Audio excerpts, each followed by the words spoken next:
أعوذ بالله من الشيطان الرجيم. بسم الله الرحمن الرحيم.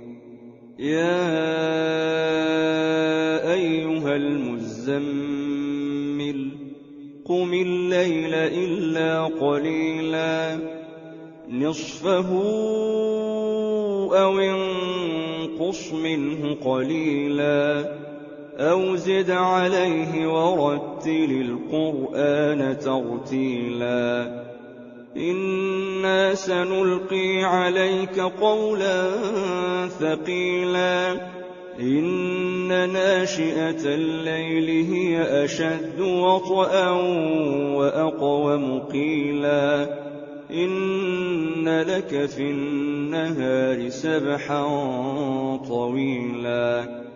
واذكر اسم ربك وتبتل إليه تبتيلا رب المشرق والمغرب لا إله إلا هو فاتخذه وكيلا واصبر على ما يقولون واهجرهم هجرا جميلا وذرني والمكذبين أولي النعمة ومهلهم قليلا إن لدينا أنكالا وجحيما وطعاما ذا غصة وعذابا أليما يوم ترجف الأرض والجبال وكانت الجبال كثيبا مهيلا إنا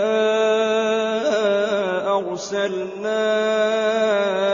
إليكم رسولا شاهدا عليكم كما أرسلنا إلى فرعون رسولا فعصى فرعون الرسول فأخذناه أخذا وبيلا فكيف تتقون إن كفرتم يوما يجعل الولدان شيبا السماء منفطر به كان وعده مفعولا إن هذه تذكرة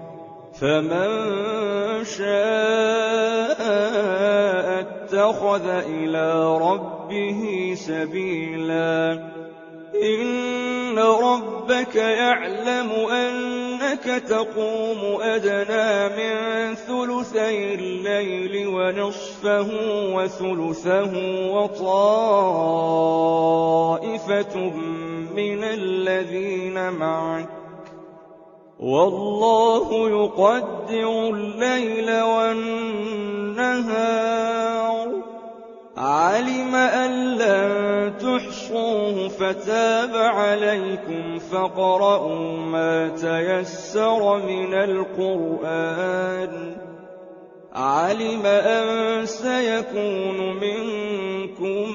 مرضى وآخرون يضربون في الأرض يبتغون من فضل الله وآخرون يقاتلون في سبيل الله فاقرؤوا ما تيسر منه